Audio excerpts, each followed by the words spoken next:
Sibling rivalry, big money, and impossible choices. We gonna get into it. Let's get it!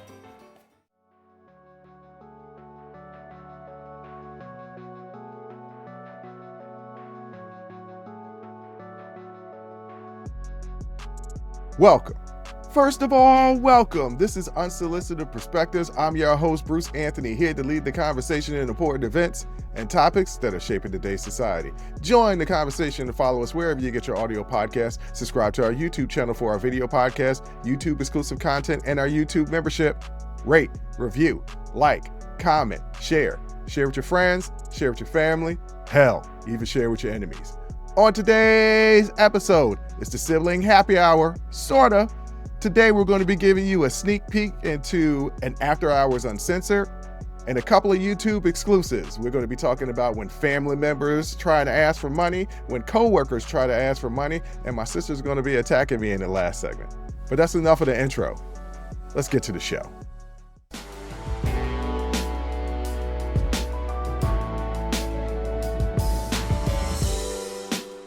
As I said at the top, this is a YouTube exclusive sneak peek.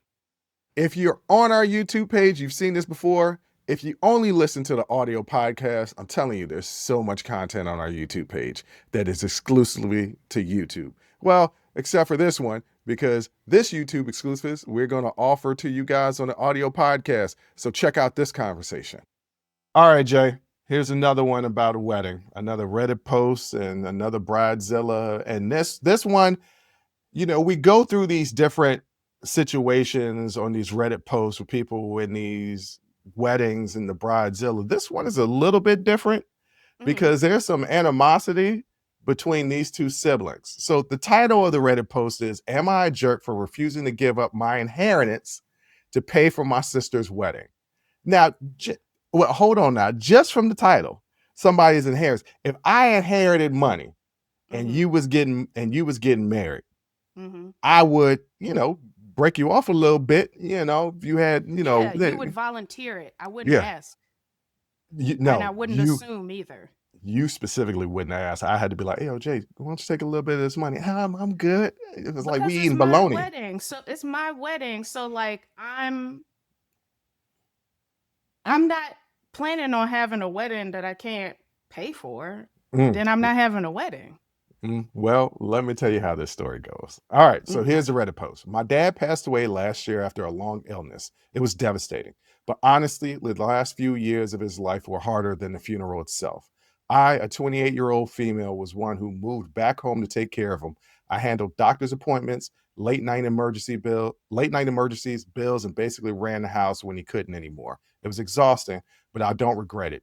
He and I got very close during that time. My sister, a 32-year-old female, on the other hand, lives out of the state. She came back twice in the last year of his life, once for Christmas and once for his birthday.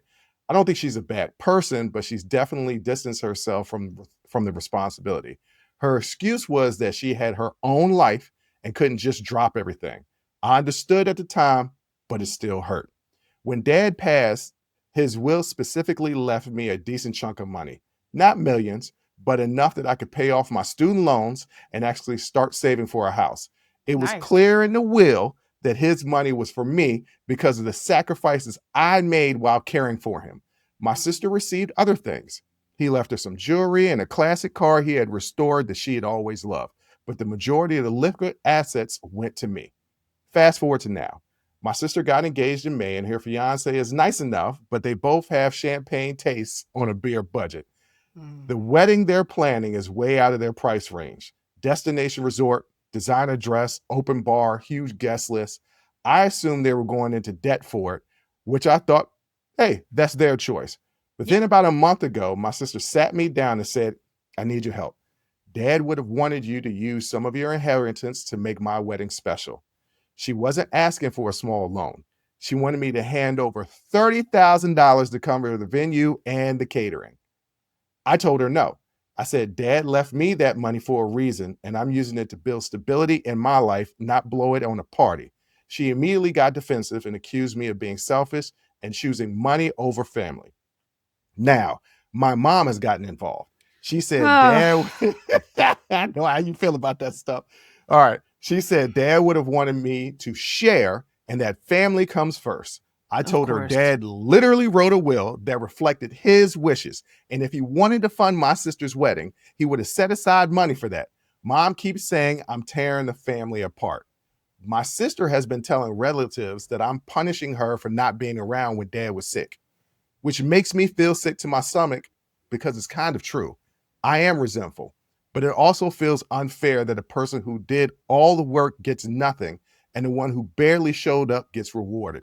Some cousins are on her side and have texted me things like, it's just money, you'll make more, and your dad would have wanted her to have a special day. Others, thankfully, have said it's insane for her to even ask.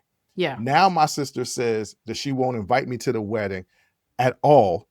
And my mom is begging me to reconsider for the sake of peace. But honestly, I can't see myself handing over $30,000 just so my sister can have a fancy Instagram wedding while I put my future on hold. Still, the guilt is eating at me.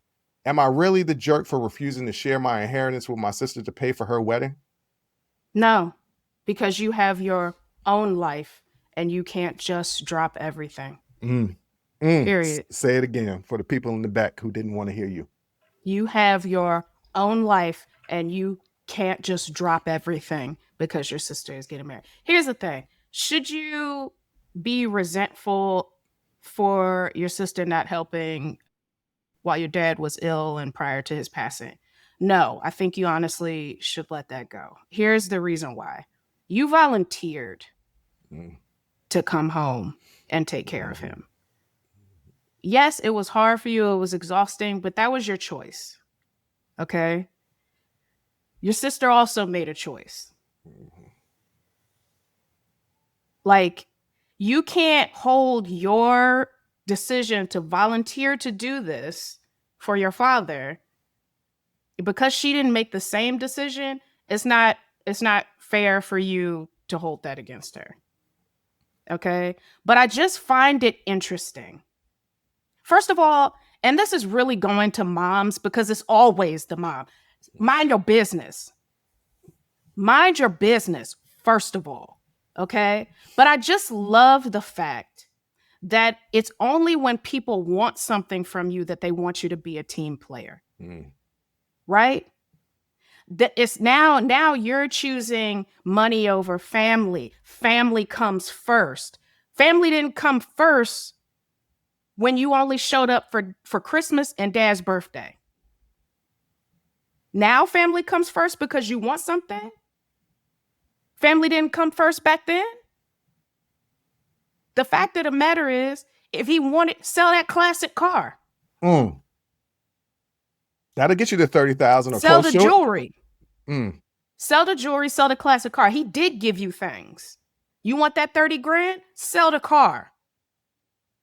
Then you can have the money to cover the venue and the wedding. Don't act like you inherited things also. Just because I inherited the cash doesn't mean you didn't get something also. Right. Use your stuff. Yeah. I'm just really tired of this double standard that people have of like, you will not be anywhere around when you're needed. But as soon as you need something, everybody else has to drop everything or they're selfish. Now, y'all can go to hell with that. Like, no, you're not being the jerk.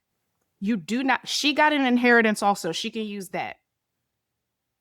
That is your money to set up your life. Like, do you understand the kind of wealth, generational wealth that you're going to be building by no longer having student loans and getting started on having a home? Like, you're really at 28, you are really setting yourself up for success. Do not let go of that because of someone else's selfishness. Hell no. And tell your mama to mind her business. And if it comes to it, anybody that got a problem, block them. Block them. If this were, we had one YouTube exclusive where a mom needed surgery or something like that. If this was like a person needing something like, oh, they're about to lose their home or maybe she got some nieces and nephews and it's like, hey, we need a little bit of money to help pay for this, tuition to go to school or something like that. Yeah. That's something where I'd be like, oh, okay, yeah, I could dig into my pocket. This is a Mhm. loan. Y'all Yeah. gonna pay me back, but yeah, I could dig into my pocket to help out. This is to pay Yeah. for a wedding, and there was A a couple wedding of that they started planning with the thought in mind that you were going to give them that $30,000. absolutely. That was one of the points I was about to make. Oh, yeah. Also, what the hell are they paying for? If the venue and the catering, if the Yeah. 30,000 is for the venue and the catering, what are they just paying for? The flowers, the cake, and no catering. It takes care of all the food. So Mhm. the flowers and Mhm. the dress, is that No, that it? might be provided by the venue. So, I mean, yeah, not the dress, but like but the flowers, flowers yeah, and you're right. So decoration and like, all what that the stuff. hell do The they pay? open bar. What are they Their paying for? their flights to a destination wedding. Let's not forget Mhm. destination wedding. So as I was reading this, a couple of things stood out to me that pointed to what the dynamic of the family might be. Mhm. I think she's daddy's little girl. She said that they were kind of close, but that they grew closer during this. Yeah. Yeah. It seems like, because the mama was not involved in helping taking care of the dad. So the mama and dad, Right. it seems like the mom and dad are no longer together. Mhm. And there So might have been a mom really need to stay out of it. right. And there may have been a split. There may have Yeah. been a split in the family. And it seems like the younger sister kind of made sure to have this connection with both her parents, but gravitated maybe more to dad, or maybe just gravitated to dad because the dad was in need. But like Yeah. she She was he couldn't care for his household or for himself anymore. He needed help. She volunteered to do it. right. Yeah. And the older sister, maybe through the split of the mom and dad, favor mom. This happens when parents split, right? Like, even when you don't want to choose sides, there's a part of you that chooses a side over another, depending on how they split. It's just human nature, and Mhm. it's emotions, and you got to get past it and move on. But it seems like from this post that she was just like, look, I'm going to drop everything. Dad is not doing well. Dad doesn't really Yeah. have anything, Yeah. anybody to help take care of him. I'm going to drop and do things. And she probably did not. She probably did it out of the kind of her heart. She Mhm. gained two things. She gained closer. She grew closer with her dad during this time, Mhm. and she got paid for it. Yeah. And I'm sure that was not the intention, but she No. did. Yeah. And for her sister to come and be like, yo, forget what dad wanted. Right. I need you to give me the money that dad gave you Right. so that I can have this day. With a dude that she said, she was like, he's nice enough, but I mean, she ain't Yeah. even not that particular about it. So it's Right. like, people need to stop assuming that, what's the point I'm trying to make here? People need to stop assuming that they're the main character in everybody's life. Right. You're not. You're You're not. not. And honestly, as the older sibling, to potentially deprive your sister of setting herself up well financially for the rest of her life just so you can have a party, I feel like it's wild. And it really lets me know where her sister's head's at. Well, so this is the reason why it's wild to us specifically, to me and you. The Mhm. reason why it's wild to us is because we would never do no shit like that to each other. But No. we're not all siblings are like us. We've seen it in our own family, our own extended family, that not all siblings are like us. So sometimes we have to take it out of, damn, I would never do that to my brother and sister, because that's Yeah. just not how I move. Sometimes we Right. got to take it out of that and look at it in a larger context and be like, yo, just because they siblings don't mean that they close, Yeah. and Yeah, and I don't know, we can make inferences about, maybe one sister is closer to one parent than the other, this, that, and the third. I think it is probably more of like her sister, the older sister, the 32-year-old, she lives out of state. Maybe she couldn't, due to her Mhm. job or her circumstances, pick up and move back home. Yeah, that's Right? true. Maybe since she clearly has champagne taste on a beer budget, she could only afford to come back Christmas and his birthday. Right. Right. And her distancing herself from responsibility. Look, caring for an ill and dying loved one Tough. is hard on every single level. It's hard physically, emotionally, mentally, psychologically, spiritually. It's hard on every level.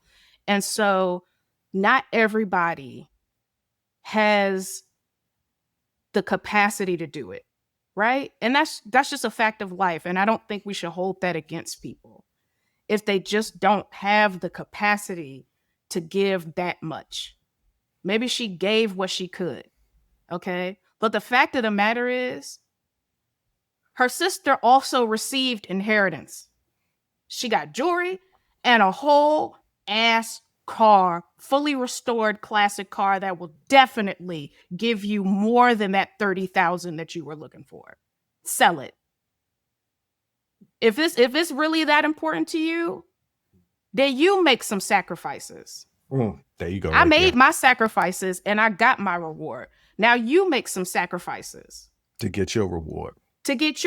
Which is this dumbass wedding you want to have to this kind of okay dude. And I'm going to assume that she love him. Okay. But both of y'all are delusional.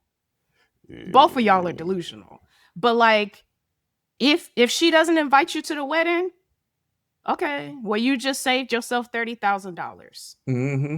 Actually more, because you would have had to pay for your flight, hotel accommodations. You would have had to pay for your outfit. I'm sure you'd have to pay for your food and everything while you were there and all of that. So she just saved you a whole hell of a lot of money.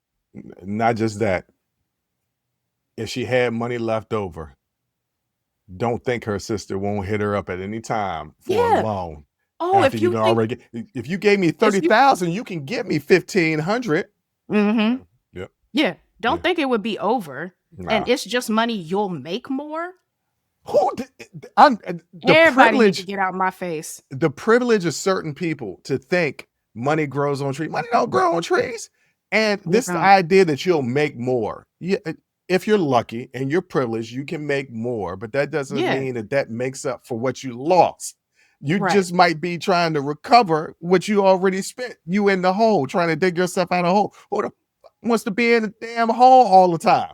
If the guilt is really eating you up to the point where you are actually considering using this money for your sister's wedding, that's fine. But it's a loan. It's a loan. You ain't never gonna get that. She got to pay that back.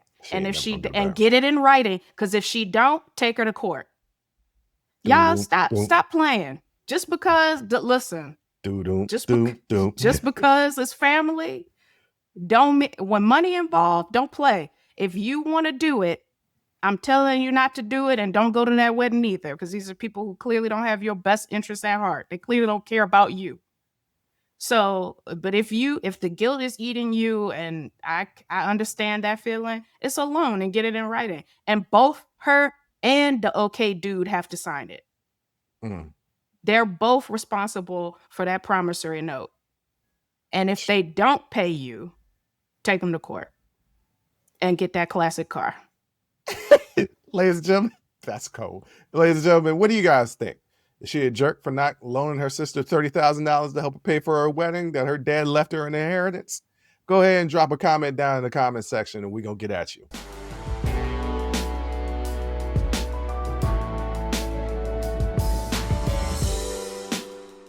Got another YouTube exclusive for you. Check out the conversation that me and my sister had. So Jay went on once again, like, you know what I do. I'm going on Reddit. Yeah, I'm going to go on Reddit. So I went on Reddit and I found a new thread and it was help me make my choice. And I thought this was an interesting conversation that needed to be had on this channel.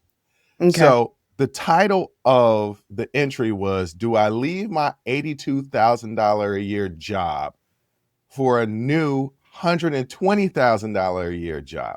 Now, before I even read this, what is your initial response to, do I take a $38,000 increase in salary? Yes, you would want to go ahead and do that. That sounds like the thing you want to do. I don't know why this is even a question. Yeah. It's literally life changing, right? It's Yeah. literally an extra 3 grand a Hmm. month. I mean, before Yeah. taxes, but an extra three Before grand a month. taxes, but that's money you'll feel. You Yes. feel that difference. Yeah. Yeah. Yes. That, of Yeah. course, puts you in a different tax bracket. It does. It So, does. Yes. Yeah. but let's hear what my More man money, has to more say. problems. And that's what they say. But let's hear what my man got to say. So I currently work for my local jurisdiction, making $82,000 a year. The pros are it's close to my home. My work doesn't come home with me. I have Hmm. weekends off, great bennies, and retirement. But most importantly, I have job security. If I stay in this position, I can top out at $107,000 a year, which would gradually increase over time, meaning that he's at 82 and he would eventually get to It. 107, Yeah. gradually increasing over time. Yeah. I recently interviewed for a job that is offering me $120,000 a year salary. That would be work from home mostly, but will require me to travel to neighboring states from time to time on an as needed basis.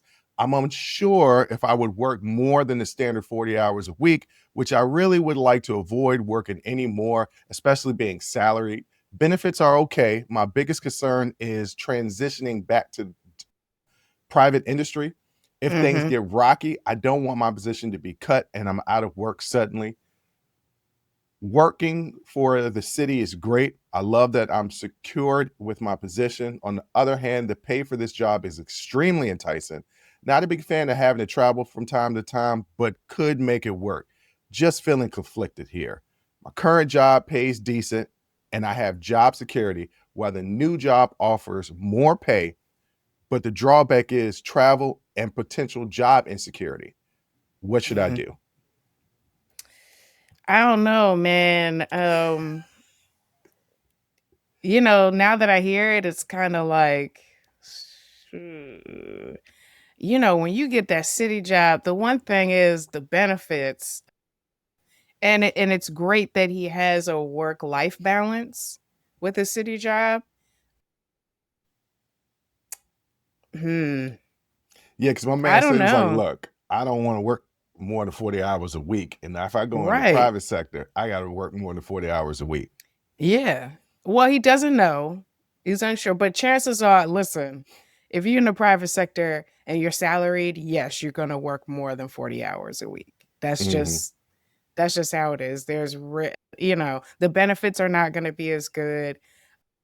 The work from home I think is a plus, but you know, the job requires some travel. Uh, To mm, neighboring states. So not just a yeah. little bit of travel, like you got to go out of state. You gotta go out of state, yeah, so that's, time away, and of course, your travel time usually isn't during your work time, right? Like, Hmm. so, yeah, I don't know. I mean, it just if the person is living comfortably at their current salary, knowing that they can as over time, it will increase to get them over that six-figure hump. Close close to home, it doesn't come home with you, like, that to me is, like, the most important thing is that your work doesn't come home with you.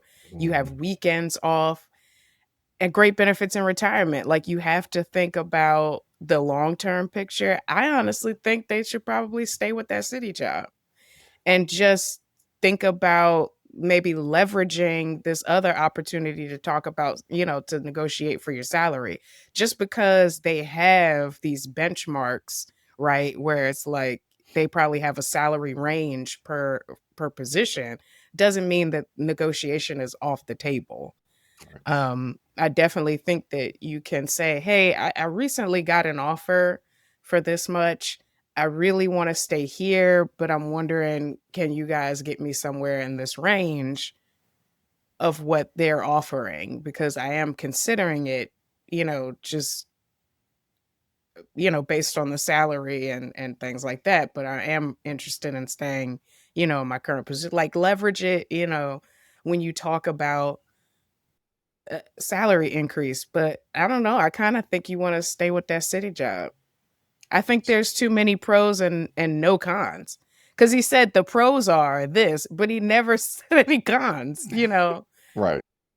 I think the only con is that it's 38,000 less. That's the only, but I mean, you'll make up that difference eventually. And that's if he stays in his position, he can go up to 107. You could get a promotion.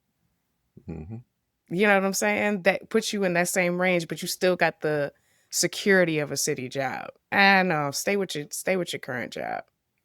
So I think the pandemic taught people something. And this is what I mean by that. We were told, the majority of us told to work from home. Mm-hmm. And then we realized how much more time we have in a day without commuting back and forth to work. Yeah. We both live in metropolitan cities, Mm-hmm. and it is easy for a minimum to be an hour round trip a day to get Yeah. to and from work, minimum. Minimum. And then you're driving in that traffic, you're exhausted. And another thing that people realized, it was like, yo, work takes up too much of my life, not just the commuting and Yeah. the travel, but the actual doing of the work. This is the reason why I'm such a believer in Gen Z, because millennials are like, take the work home with it, always on call, even on vacation. We have Mhm. access to our email. I got to get this email out. No, your work Yeah. isn't your life, right? Your Yeah. work is something that you do so Right. that you can live, but it's Right. not your life. Yeah. And I think a lot of people would look at the initial, that's the reason why I asked you before I started reading it, like, what is your initial response, that $38,000 increase? And he was like, it's $38,000. Of course I'm gonna take it. But you're Mhm. not factoring in, people by and large are not Yeah. factoring in a lot of things. So let's talk about the bennies. He says he has great bennies in his current job. And Going when he to says bennies, ladies and gentlemen, he means benefits. I mean, they know what I mean. They know I what I don't mean. know. All right, the benefits. He said he had great benefits with his current job, that they Mhm. wouldn't be probably as good with his private job. That's an added cost, right? If your benefits aren't as good, means you're going to be coming out of pocket more for some of your expenses. Medical, dental, vision, you're going to be coming out of pocket more to make up for that difference. Okay? That's first and foremost. They might not match your 401k like the city job does. So it means you got to stack more away for your retirement. Mhm. That's another thing. So when you start to break down, it's like it's an extra $3,000 a month. How much more is it truly? Because once again, you're jumping into another tax bracket. A lot of people don't examine that. Like, oh, Yeah. I'm going to be paying higher taxes. So you're thinking, oh, I'm gonna get an extra $3,000 at that tax percentage that I was. Nope, everything is getting taxed more. That was the funny thing about when our father hit that six-figure income, and he was like, what the hell? Like, Yeah. you hit another Yeah. tax bracket, you get more taxes taken out. So when you Yeah. factor in all these things, and then the added stress of entering the private sector and no guarantee that you have job security as opposed to this other job, you have job security. When you look at the totality of the Mhm. presentation, you got to be like, nah, I'm going to stay where I'm at. But Yeah. most people would look at the dollar amount and Yeah. jump. Yeah. And it's like, take a step back and look at the entire picture. Money ain't everything. And Yeah. also, I've learned, this is what I've learned. You can get an increase, that's a significant increase, but you can Yes. get an increase in pay and your life not change. What I mean by that is the more money you make, the more you're going to spend. Because you're Mhm. like, I got more money, and you're going to find yourself financially in the same predicament you were in Yep. before you got that increase. People think, Yeah. no, it's going to be life changing. It is. You'll be able to do more things, but your day to day finances, you can be like, I make more money. Why am I broke? Because you're spending more. Yep. You Yeah. might go to the grocery store and not look at the prices of the chicken. Right. You might be You're like, find that cheapest pack. yeah, you might not, Yeah. you might be like, nah, I'm just gonna grab this chicken because I got extra money. It's Yeah. little things like that that add up and you don't even Yeah. realize it, and you stuck in that same position that you were in before. More money, more problems is a real thing. Yeah. Comfort in life is what people should really be searching for, not more Yeah. money. If you can get more money and comfort in life, beautiful. But comfort in life first. Yeah. So at the end of the day, it's like you said, you got to look at the total compensation package. It's not just the salary, it's the salary and the benefits. So you have to look at the total compensation package. Does it really balance out in the end?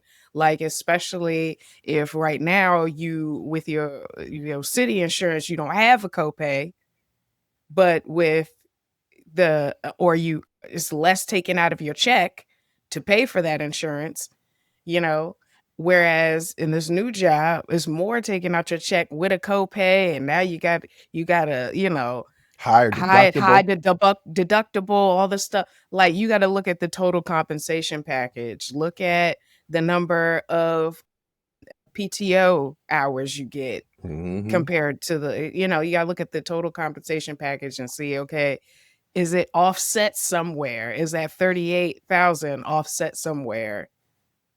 So yeah, I would look at the entire thing. I don't know how old this person is.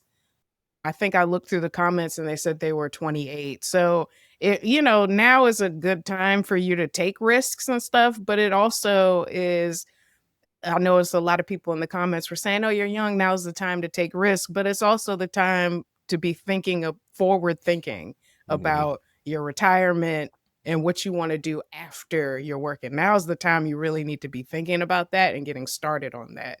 So you can job hop when you're young. You can take more risks, but also you still need to be thinking about, what are you going to do when this time is over? Will you have the money to do the things that you want to do in retirement? So I don't know. I kind of feel like you might want to stay with that city job. That's just me. I agree. Stay with that city job, homie. Bank that paper, had that security. And if something changes where you gotta, have a family or something like that, private companies will always be there. Yes. But a city job is hard to get. Damn sure right.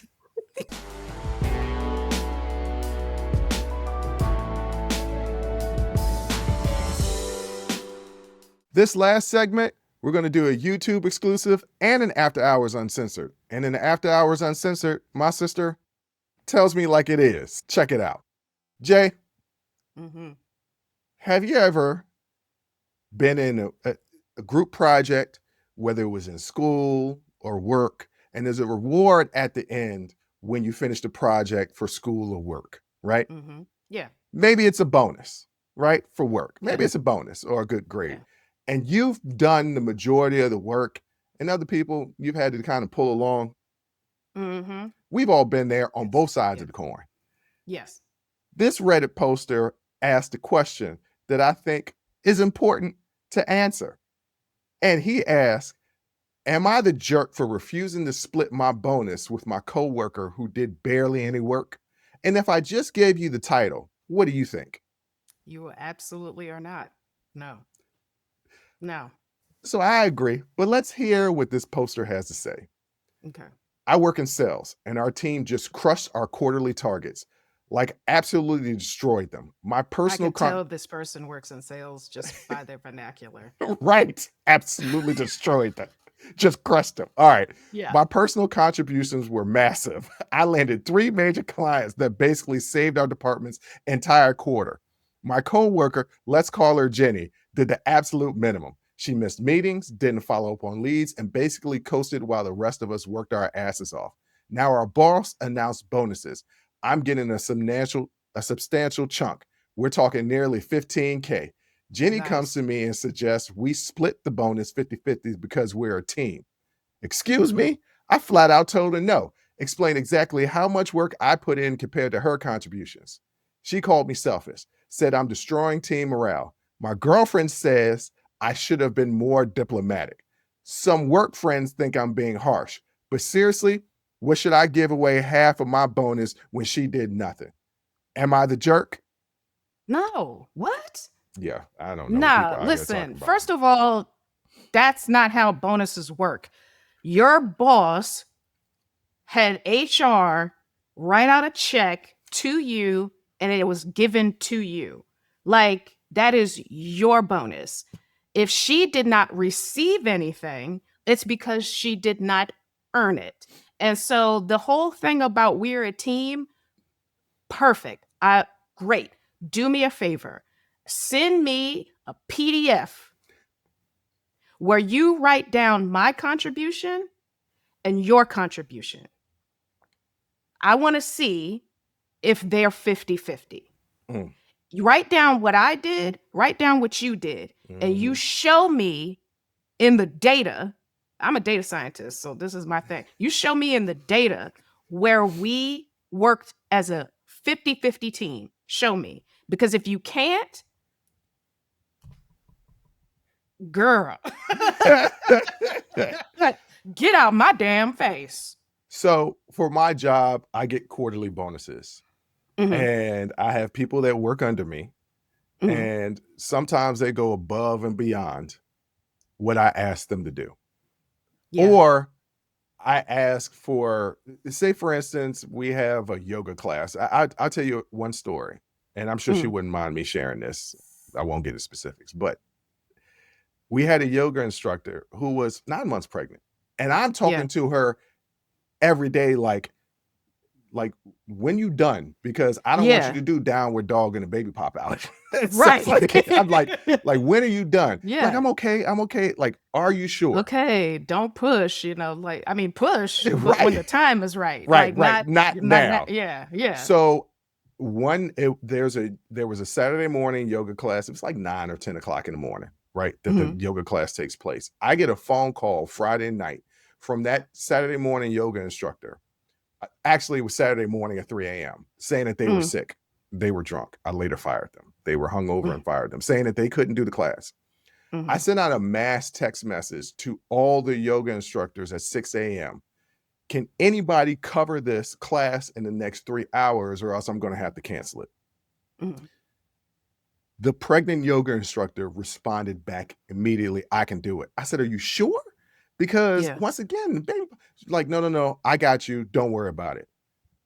When I got my bonus, I gave her a really nice Christmas bonus from my own personal money, because even though she went above and beyond for the company, she did it for me. Yeah. And I benefited from it. So in that regard, I'm going to take a little bit of the money that I got and give you a gift because you deserve it. In this situation, we a team and you ain't do your part. Right. Hell no, I ain't giving you no money. In this situation, I'm not your employer. Right. I'm your peer. Our employer already divvied up the bonuses. If you have a problem, you need to take it up with our boss. Right. Like, that's not my issue. First of all, get out of my pocket. Get out of my pocket. That's number one. Well, I got to judging by this person's I was about to say that. Totally crushed it. Nearly 15K bonus. Like, I could destroyed. Like, I could see them definitely telling people about what's in their pocket. Yep. But first of all, stay out my pocket. And then second of all, if you have a problem, you need to bring it up with HR. But show me where you have earned 50-50. Show me. And I'm still not going to give you nothing, because this is, again, my bonus. I don't see why I have to share my bonus. But show me. It's just an exercise. I would like to see that. Not only that, but I got to start questioning my girl. Because like his girl was like, I think you should be more diplomatic. What? You realize that I'm the one doing all the work, right? Why are you trying to even play the middle or close to the middle? She wrong on this. Yeah. And and the other coworkers talking about, I don't know, like, nah, everybody. Nah, the other coworker said he's being harsh, and his girlfriend said he needed to be more diplomatic. That means his answer to her was, Jenny kicked rocks. I crushed it. You're a loser. I earned it. Like, that to me is like how I'm hearing him in my head. You're hearing them like the wine mixer from old school? No, Step Brothers, the Catalina wine mixer. Catalina wine mixer. I'm exactly picturing the brother on Step Brothers. Yes, for the freaking Catalina wine mixer. But that's how I'm picturing it. So if everybody is saying you should have been more diplomatic, you shouldn't have been as harsh, no one's saying you should have shared. They're saying you're being harsh. Well, So you're probably being the jerk in your delivery, but not in the content of what you're saying. No, she doesn't deserve half of your bonus, but you also don't need to be a dick about it. well, I think she's being a dick for asking for half of my bonus. So why can't I be a dick in response? Energy match energy. I think if you responded diplomatically and then she calls you selfish, then go ahead and match that energy. But if your energy coming in was already like, whatever, one man show, you know, a lot of, you know, and then you get called selfish and you're destroying team morale and blah blah. Yeah, even if that's the response and you did respond diplomatically, she's saying you're selfish and you're destroying morale. My retort would be, one, send me that PDF. Send me that PDF outlining where it's 50-50. And when you see that it's not 50-50, when you see that I did outperform you, just know that the person destroying morale is you, because you're not contributing to the level the rest of us are. I'm not the problem here, you are. But my guess is his delivery was trash. Yeah, so are you the jerk, sir? A little in your response, because I can tell by the way you wrote this, you're kind of a douche. Yeah. Like you're probably good at your job. Yeah. But you're kind of a douche. But at the same time, she crazy as hell to be asking for a 50-50 split. So that's you're not wild. a jerk, and you're not a jerk for denying that 50-50 split. But I bet you're a jerk by the way you responded, because your girl was like, you probably should have been a little bit more diplomatic, which means that she deal with you all the time. But ladies and gentlemen, was he a jerk? Was he not a jerk? Is he a douche? Leave your comment down in the comment section and we're going to get at you. I just want to point out, and we need to address this. This has been the elephant in the room. The last couple of weeks, you've been calling me out a lot. You've been like, there you go again, thinking about yourself and thinking about how you perceive it and thinking that you're always right. And let's be clear, I be right the majority of the time. Okay. Even when I'm coming in from my standpoint, I be right the majority of the time. And I be right all the time. So because of that. No, you're not right all the time. No, but I mean, I feel like, you know, people, if I love you, I'm going to let you know. You've been doing it a lot lately. Short-sighted. You've been doing it a lot lately. I wouldn't call it out if you ain't been doing it a lot. Yes, I bring up situations that deal with me, but I'm always bringing the example, and it's a micro level, but I'm talking about a macro conversation. I always bring it back. So when I was talking about how I don't want somebody dictating to me in a relationship, I'm saying it at large. I don't think people should be able to dictate to other people in a relationship. Voice their concerns. Dictate as if you're and it has specifically a negative connotation to it. You're using the word dictate like they're ordering you around and you're completely blameless, right? And they're ordering you around and forcing you, and there's no compromise. That's not what's happening. I kind of feel like that's what's happening. That's not what's happening. And because you see it that way, you're going to have some problems. No, I saw that scenario as that guy. He was dictating to her, you not going to be friends with your homegirl because she out here cheating. And I was like, I don't agree with that. I feel like the right thing for him to do is like, look, I'm going to be real honest with your friend moving like that. I don't feel comfortable about how y'all are friends.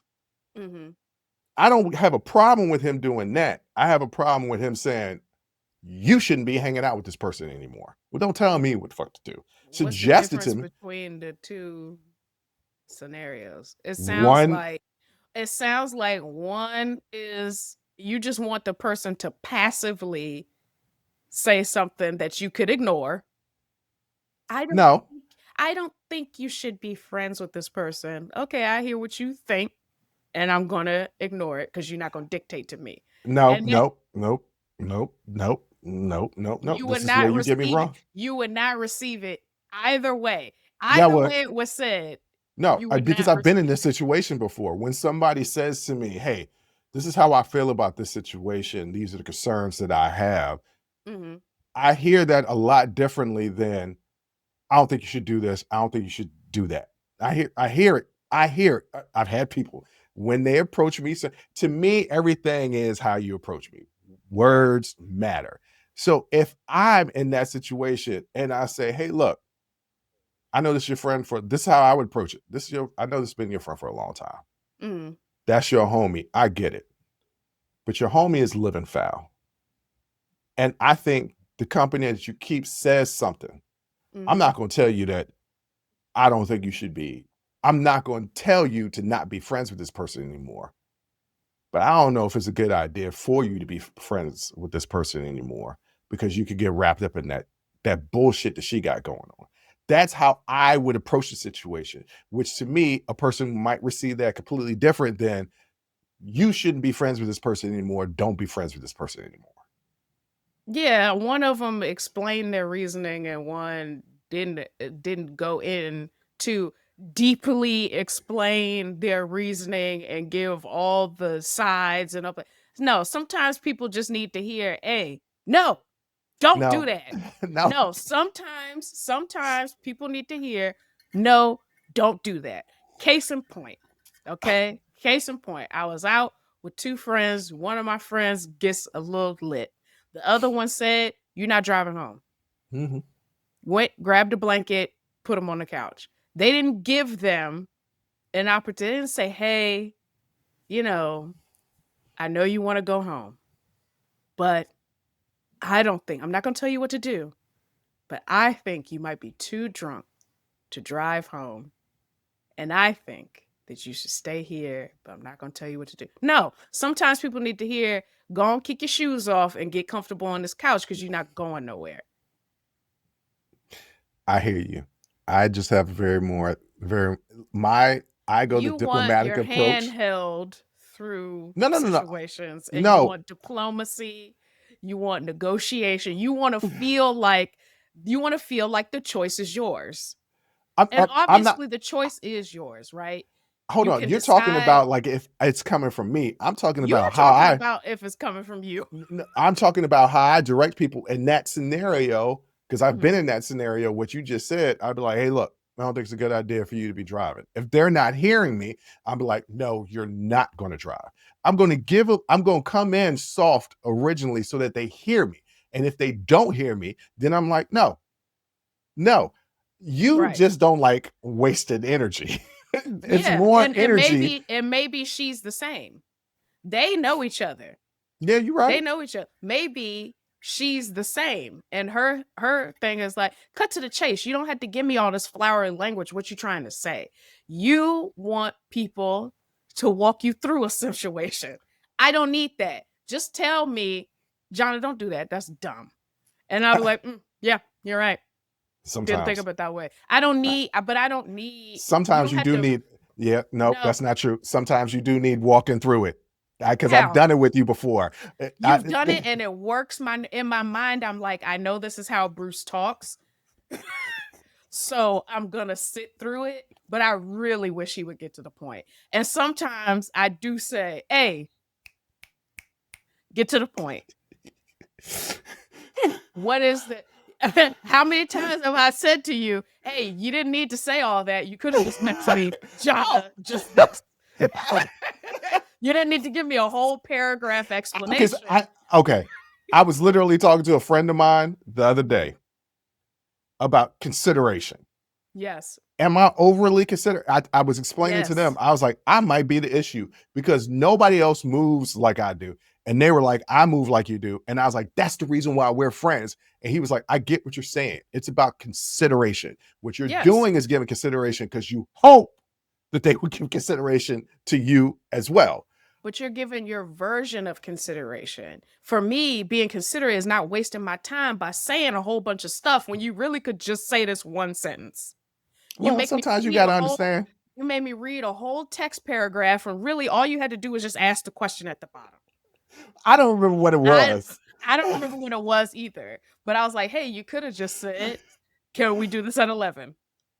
You could have just said that.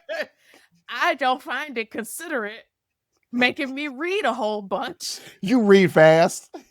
That's not the point. This is you are operating again from your version of what you think is right. I think explanations are good. No, I feel like when you over explain, you hiding something. No. Okay, I get that. Yeah. I do get that. Why are you coming home so late? All right, so check it out. No, right. I get it. Yeah, I get it. Yeah. Yeah, I get that. The consideration would be, I never had to ask you in the first place why you coming home so late. The consideration would have been, you called me beforehand and say, hey, I'm going to be late. You don't have to give me a whole bunch of explanation. I don't need all of that. But you gave me a heads up. That's the consideration for me. Okay. Not the whole explanation when you get back. Yeah, okay. All right, I hear what you're saying. Yeah. I hear what you're saying. You make some sense sometimes. All I'm asking you to do is just like take a step outside of yourself and think about, how is this person receiving it? Yeah, I don't be knowing how people receive it. All I know is how you receive it. Right, because I say something. Hope you enjoyed those YouTube exclusive and after hours uncensored sneak peeks. Remember, you can get all of our YouTube exclusives on our YouTube page. You can get our After Hours Uncensored on our YouTube membership or our Patreon channel. Guys, if you have any questions, just go to the website at unsolicitedperspectives.com. There answers all the questions where you can get all of our content. But I want to thank you for listening. I want to thank you for watching. And until next time, as always, I'll holla. Woo, that was a hell of a show. Thank you for rocking with us here on Unsolicited Perspectives with Bruce Anthony. Now, before you go, don't forget to follow, subscribe, like, comment, and share our podcast wherever you're listening or watching it to it. Pass it along to your friends. If you enjoy it, that means the people that you rock will enjoy it also. So share the wealth, share the knowledge, share the noise. And for all those people that say, well, I don't have a YouTube. If you have a Gmail account, you have a YouTube. Subscribe to our YouTube channel where you can actually watch our video podcast and YouTube exclusive content. But the real party is on our Patreon page, After Hours Uncensored and Talking Straight-ish. After Hours Uncensored is another show with my sister. And once again, the key word there is uncensored. Those are exclusively on our Patreon page. Jump onto our website at unsolicitedperspectives.com for all things us. That's where you can get all of our audio, video, our blogs, and even buy our merch. And if you really feel generous and want to help us out, you can donate on our donations page. Donations go strictly to improving our software and hardware so we can keep giving you guys good content that you can clearly listen to and that you can clearly see. So any donation would be appreciative. Most importantly, I want to say thank you for listening and watching and supporting us. And I'll catch you next time. Audi 5000. Peace.